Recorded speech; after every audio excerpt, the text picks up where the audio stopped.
Hello, ladies and gents, boys and girls, people of all ages, sexualities, and identities, and welcome back to another series review. And today's series review is none other than Maul, Shadow Lord.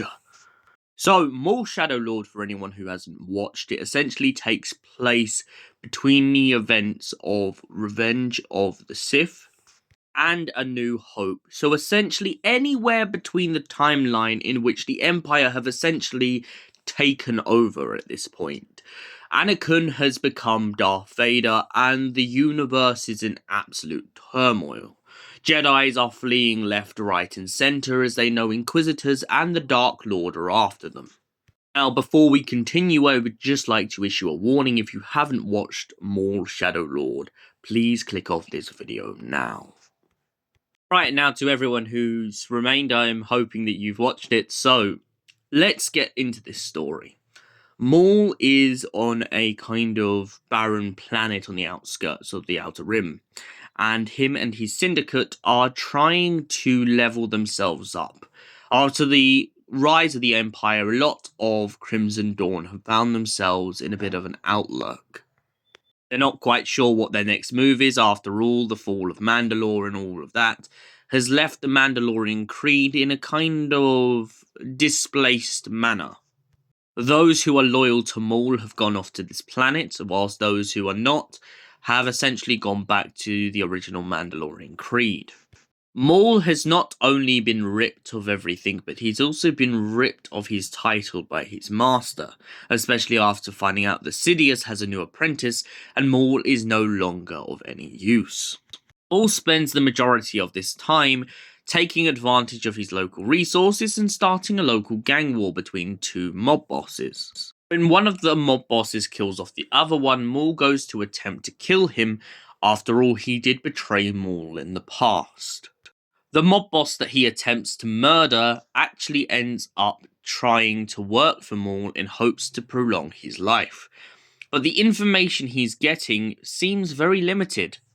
And on top of it, the cops always seem to get on top of Maul's operation.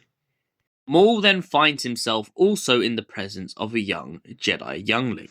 He explains to her that he has no malice for her and the way that the universe is treating her is absolutely abhorrent. It's disgusting, and he will not stand for it. He will give her the opportunity to join him, or other than that she can return to her master and skulk in the shadows. After all, she was only arrested for trying to steal some fruit. That is because her currency is no longer viable in this new galactic senate. Her and her master essentially spend most of this series trying to keep away from Maul, but also trying to take him down a couple times just to essentially help the cops. After all, they know who Maul is and have known of his history for many years. One of the police officers that is very grateful for their help soon finds himself in a position which he can't get himself out of.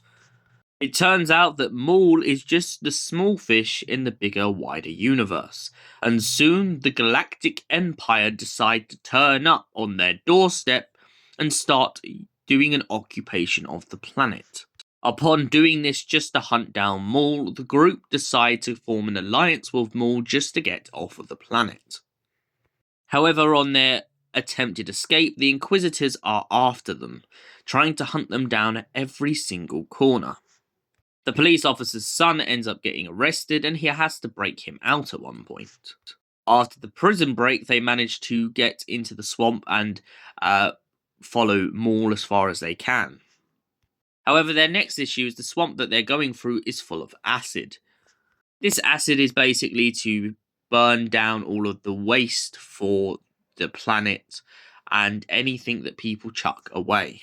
The Inquisitors chase them down and eventually they manage to escape unscathed.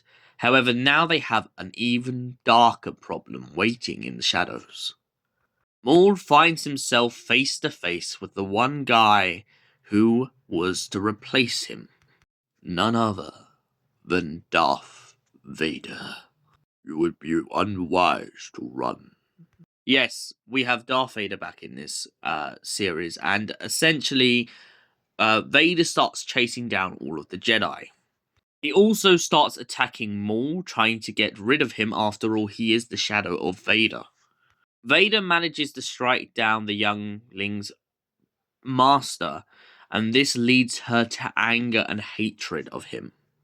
She wants to kill Vader with all her being, and this is perfect for Maul because the whole way through this story, Maul has been trying to coerce her to be his new apprentice. Points out to her that the universe that she lives in is not black and blue anymore, and that is why she must rely on him.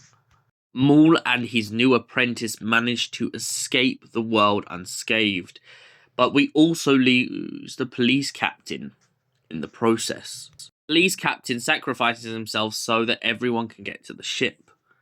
So, Maul, Shadow Lord. What did I think of this story in general as a first series? I really, really love it. I like that we're finally getting answers to where has Maul been during all this time? What has he been up to? Because as Sam Witwer, who voices him, pointed out and keeps pointing out recently, we've gone from Maul, who is like an absolute badass in the Clone Wars, to Maul in Rebels, who seems very distraught and very destroyed. He still has that anger, but he's not quite as powerful as he once was. And it's nice to see in this series that there are a couple weaknesses in Maul. For instance, his robotic legs seem to play him up a lot in this story.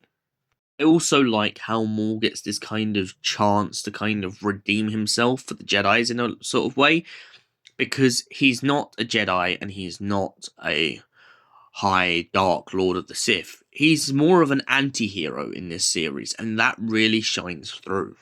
And for that reason, I give Series 1 of Maul Shadow Lord a solid 10 out of 10.